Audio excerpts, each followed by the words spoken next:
ہم اسے ایک کلاس کا ہی درجہ دیتے ہیں۔ بعض اوقات ایسا ہوتا ہے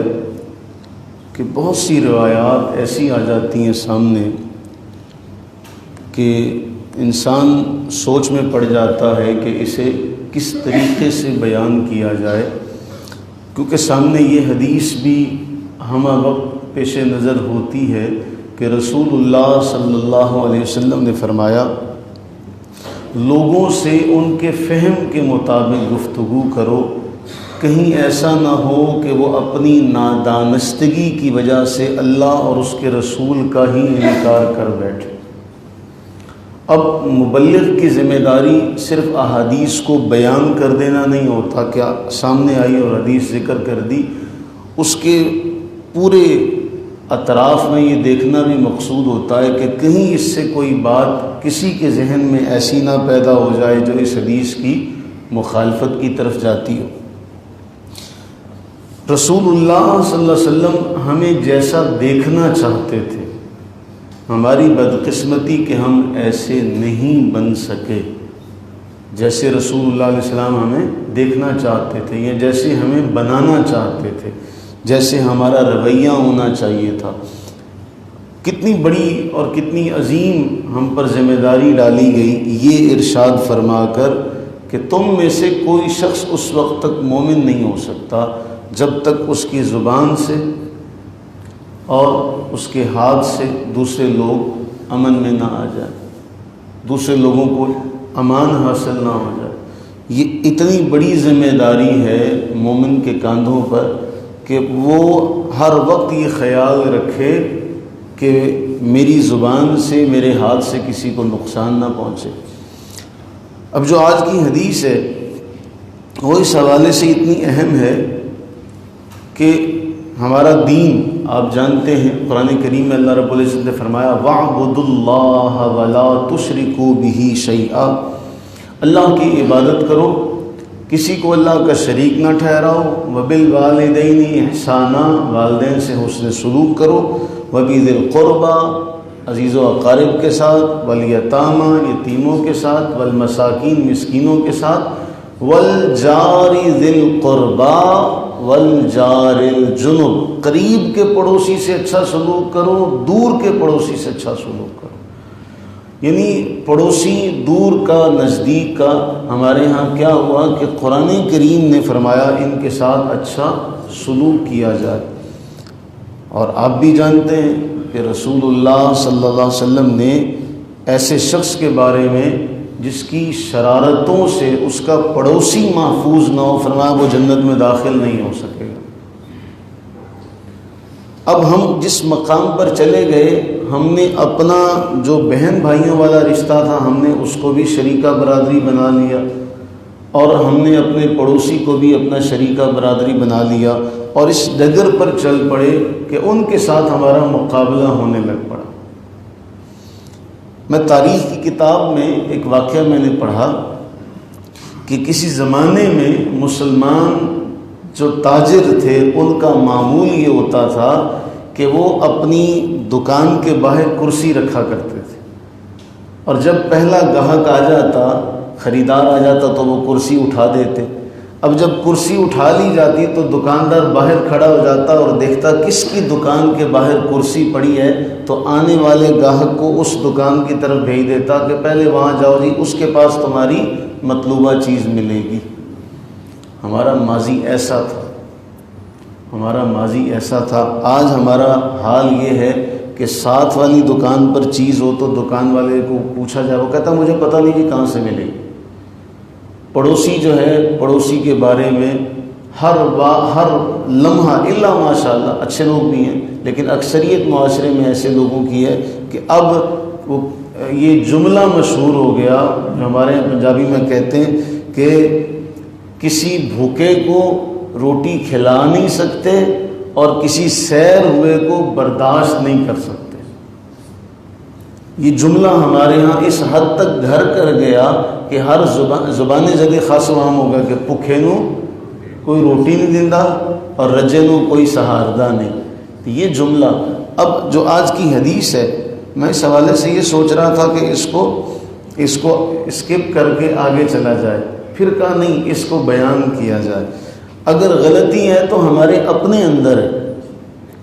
اگر کوئی کمی ہے کردار میں تو ہمارے اپنے اندر ہے، ورنہ رسول اللہ صلی اللہ علیہ وسلم نے جو پڑوسی کا درجہ اور مقام دیا وہ اس روایت سے آپ کو پتہ چلے گا۔ سیدنا عبداللہ بن مسعود رضی اللہ تعالی عنہ بیان کرتے ہیں، ایک شخص آیا رسول اللہ علیہ الصلوۃ والتسلیم سے عرض کرنے لگا، کیف لی ان اعلم اذا احسنت، یا رسول اللہ صلی اللہ علیہ وسلم مجھے کیسے پتہ چلے گا اپنی اچھائی کا اور اپنی برائی کا؟ میں جاننا چاہتا ہوں اپنی اچھائی کے بارے میں اور اپنی برائی کے بارے میں۔ یہ ہے اس زمانے کے لوگوں کو کس قدر احساس ہوا کرتا تھا اپنی اچھائی اور اپنی برائی کے حوالے سے۔ آج ہم نے یہ چھوڑ دیا، احساس نکل گیا۔ یا رسول اللہ صلی اللہ علیہ وسلم مجھے کس طرح پتہ چلے گا اپنی اچھائی کا برائی کا؟ فرمایا جب تو اپنے پڑوسیوں کو یہ کہتے ہوئے سنے کہ تو نے اچھا کیا ہے تو تو اچھا ہے، اگر وہ کہیں کہ تو اچھا نہیں ہے تو اس کا مطلب ہے تو اچھا نہیں ہے۔ اب اس حدیث کے اوپر ہم خود کو پرکھیں،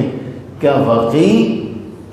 اللہ کے نبی صلی اللہ علیہ وسلم نے پڑوسی کو ہمیں جو ہمارے ساتھ والے کے بارے میں درجہ اور مقام دیا تھا کہ ہماری زبان اس قدر پختہ ہو، ہماری زبان اس قدر سچی ہو اور ہمارا پڑوسی ہم سے اس قدر محفوظ و مامون ہو کہ وہ ہمارے بارے میں سب کچھ جانتا ہو، ہم اس کے بارے میں سب کچھ جانتے؟ یہ ایسے تو نہیں کہا،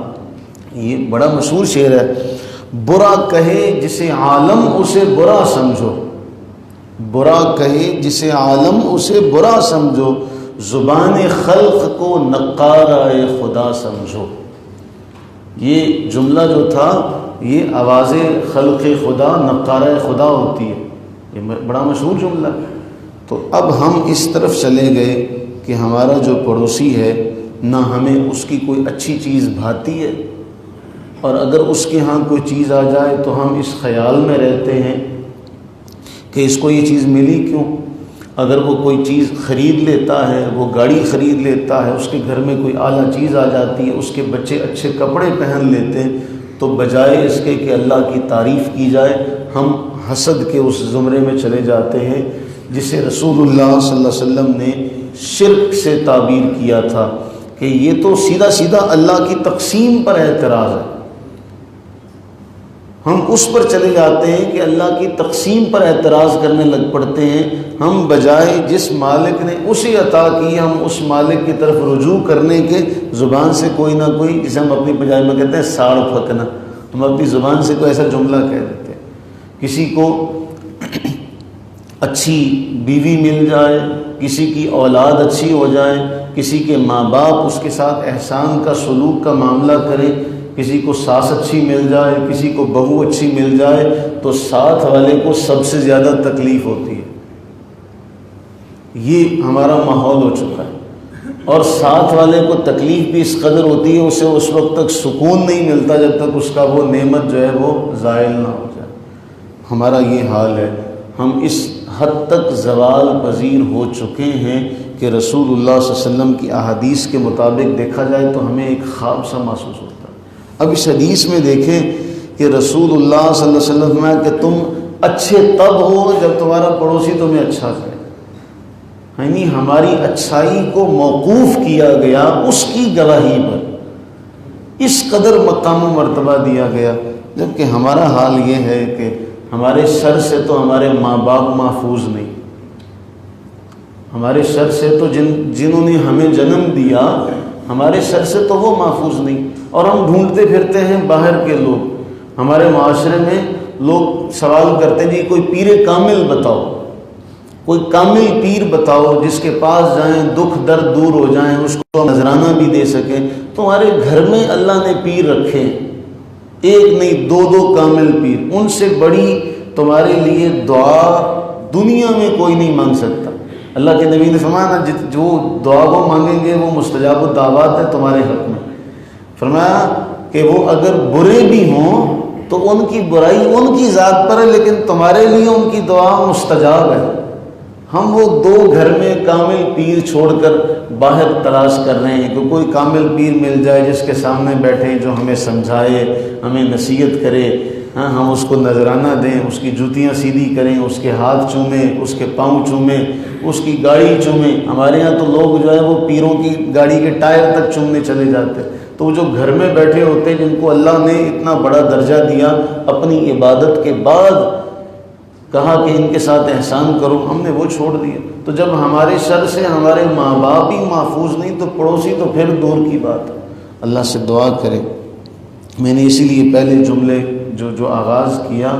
کہ ہم اس طرح نہیں ہو سکے جس طرح رسول اللہ علیہ السلام ہمیں بنانا چاہتے تھے، ہمارے اندر کمی ہے۔ احادیث آئینے کی صورت میں ہے، ہمیں ہمارا آئینہ ہمیں دکھا رہا ہے کہ نہیں دیکھو تم ایسے نہیں ہو، جیسی حدیث چاہتی ہے تم ایسے نہیں ہو۔ اللہ سے دعا کریں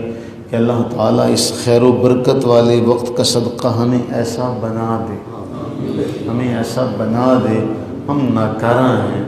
ہم گناہ گار ہیں، خطا کار ہیں، سیاکار ہیں۔ اے مالک ہمیں ایسا بنا دے جیسے تیرا محبوب صلی اللہ علیہ وسلم ہمیں بنانا چاہتے تھے۔ آمین ثم آمین۔